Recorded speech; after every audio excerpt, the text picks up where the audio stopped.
എല്ലാവർക്കും നമസ്കാരം. ഇത് കണ്ടോ എൻ്റെ കയ്യിലിരിക്കുന്നത് എന്താണെന്ന്? അത് പറയാം. അതിന് മുമ്പായിട്ടൊരു കാര്യം പറഞ്ഞോട്ടെ. കഴിഞ്ഞ ദിവസം ഞങ്ങളുടെ കുടുംബയോഗം എന്ന് പറഞ്ഞാൽ മാടപ്പാട്ട് കുടുംബയോഗം വളരെ ഗ്രാൻഡായി ജനുവരി 26 കാഞ്ഞിരപ്പാറ സെൻറ്റ് ഇഗ്നേഷ്യസ് സിംഹാസനപ്പള്ളി ഓഡിറ്റോറിയത്തിൽ മാടപ്പാട്ട് ജേക്കബ് തോമസ് കോറപ്പിസ്കോപ്പയുടെ അധ്യക്ഷതയിൽ വളരെ ഗ്രാൻഡായി നടന്നു. ഈ പള്ളി ഞങ്ങളുടെ സ്വന്തം മാടപ്പാട്ട് പള്ളിയാണ്. മാടപ്പാട്ടെ കാലം ചെയ്ത പുണ്യശ്ലോകനായ മാർ യൂലിയോസ് യാക്കോബ് മെത്രാപ്പോലിത്തയാണ് ഈ പള്ളിയുടെ സ്ഥാപകൻ. തിരുമേനിയുടെ 34 ശ്രാദ്ധ പെരുന്നാളും ഇതിനോടൊപ്പം ആഘോഷിച്ചു.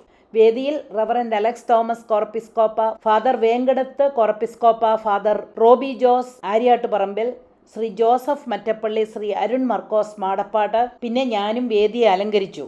വാഴൂർ പഞ്ചായത്ത് പ്രസിഡന്റ് അഡ്വക്കേറ്റ് ബിജു ചെറിയാൻ യോഗം ഉദ്ഘാടനം ചെയ്തു. മാത്യു എം വർഗീസ് സ്വാഗതവും സെക്രട്ടറി എബി ഐപ്പ് റിപ്പോർട്ടും വായിച്ചു. അതിനുശേഷം വേദിയിലുണ്ടായിരുന്ന എല്ലാവരും കുടുംബത്തെപ്പറ്റിയും കുടുംബ ഐക്യത്തെപ്പറ്റിയും കുടുംബയോഗത്തിൻ്റെ പ്രാധാന്യത്തെപ്പറ്റിയും ഒക്കെ സംസാരിച്ചുകൊണ്ട് എല്ലാവർക്കും ആശംസകൾ നേർന്നു. എൻ്റെ പൊന്നെ, മാടപ്പാട്ട് കുടുംബത്തിലെ 250 അംഗങ്ങളെ പരിചയപ്പെടാനും സുഖവിവരങ്ങളൊക്കെ കൈമാറാനും ഒക്കെ സാധിച്ചതൊരു മഹാഭാഗ്യമായിട്ടാണ് ഞാൻ കരുതുന്നത്. ഞങ്ങൾ വിദേശത്തായിരുന്നതിനാൽ ഈ കുടുംബയോഗങ്ങളൊക്കെ മിസ് ചെയ്തിരുന്നത് വലിയ നഷ്ടമായിരുന്നു എന്ന് തോന്നിപ്പോയി. യോഗത്തിന് മുമ്പായിട്ട് കുട്ടികൾക്കും സ്ത്രീകൾക്കും പുരുഷന്മാർക്കും വിവിധതരം കോമ്പറ്റീഷനുകൾ ശ്രീമതി അന്നമ്മ ടീച്ചറുടെ നേതൃത്വത്തിൽ നടന്നു.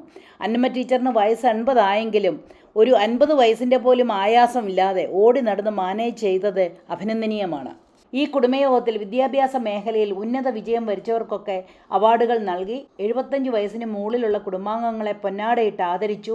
അക്കൂട്ടത്തിൽ ഏറ്റവും ശ്രദ്ധേയമായത് 2 പേരെ ആദരിച്ചതാണ്. ഒന്ന്, കേരള ജലസേചന വകുപ്പ് ചീഫ് എഞ്ചിനീയറായ എക്സ് ഒഫീഷ്യോ അഡീഷണൽ സെക്രട്ടറിയായി പ്രൊമോഷൻ കിട്ടിയ ബിനോയ് ടോം ജോർജിനെ അദ്ദേഹത്തിൻ്റെ അച്ചീവ്മെൻറ്റ്സിനെ ആദരിച്ചുകൊണ്ട് മെമൻറ്റോ കൊടുത്തു. രാവിലെ മുതൽ കുറേ കലാപരിപാടികൾ കുട്ടികൾക്കും മുതിർന്നവർക്കുമൊക്കെ ഉണ്ടായിരുന്നു. വിജയിച്ചവർക്കൊക്കെ സമ്മാനദാനവും നടത്തി. അക്കൂട്ടത്തിൽ എനിക്ക് കിട്ടിയത് വിലമതിക്കാനാവാത്ത ഒരു സമ്മാനമായിരുന്നു. അതാണ് ഈ മെമൻറ്റോ. കഴിഞ്ഞ മാസമാണ് എനിക്ക് മിസസ് ഇന്ത്യ 2025 കിരീടവും സാക്ഷ്യം ലഭിച്ചത്. ആ വിജയത്തിന് ലോകത്തിൻ്റെ നാനാഭാഗത്തു നിന്നും മലയാളികളും പിന്നെ എൻ്റെ അമേരിക്കൻ ഫ്രണ്ട്സും ഒക്കെ അഭിനന്ദനങ്ങളും ആശീർവാദങ്ങളും ഒക്കെ ഫോണിലൂടെയും നേരിട്ടുമൊക്കെ അറിയിച്ചപ്പോൾ എന്തെന്നില്ലാത്ത സന്തോഷവും ആത്മാഭിമാനവും തോന്നി. ശരിക്കും പറഞ്ഞറിയിക്കാൻ പാടില്ല ആ സന്തോഷം. മിസസ് ഇന്ത്യ 2025 വിന്നർ ആവുക എന്നത് എന്നെ സംബന്ധിച്ചിടത്തോളം ഒരു നിസ്സാര കാര്യമല്ലായിരുന്നു, അതും ഈ 71-ാം വയസ്സിൽ.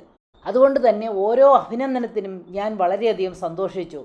എന്നാൽ ഇന്ന് എൻ്റെ സ്വന്തം മാടപ്പാട്ട് കുടുംബത്തിൽ നിന്നും കിട്ടിയ ആ ആശീർവാദത്തിനും അനുമോദനത്തിനും ഇരട്ടി മധുരമായിരുന്നു എന്ന് പറയുന്നതിൽ ഒരു അതിശയോക്തിയുമില്ല. നമ്മുടെ സ്വന്തം കുടുംബത്തിലെ അംഗീകാരത്തിന് ഒരു പ്രത്യേക അനുഭൂതി തന്നെയാണ് കിട്ടുക. അത് അനുഭവിച്ച് തന്നെ അറിഞ്ഞെന്നാലേ അതിൻ്റെ മാധുര്യം മനസ്സിലാകൂ. അതുകൊണ്ട് ഈ മെമൻറ്റോ എനിക്ക് ഒരുപാട് പ്രഷ്യസാണ്. എനിക്ക് ഒത്തിരി ഒത്തിരി ഒത്തിരി ഒത്തിരി സന്തോഷമായി. അതുകൊണ്ട് ഞങ്ങളുടെ മാടപ്പാട്ടെ അച്ഛനും ബാക്കി എല്ലാ കുടുംബാംഗങ്ങൾക്കും എന്നെ ആശീർവദിച്ചതിനും അനുമോദിച്ചതിനും എൻ്റെ അകമഴിഞ്ഞ നന്ദി പറഞ്ഞോട്ടെ.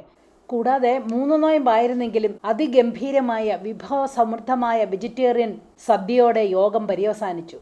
നമ്മുടെ മാടപ്പാട്ട് കുടുംബം പടർന്ന് പന്തലിച്ച് സ്നേഹത്തോടും ഐക്യത്തോടും കൂടെ മുന്നോട്ട് പോകട്ടെ എന്ന് പ്രാർത്ഥിക്കുകയാണ്.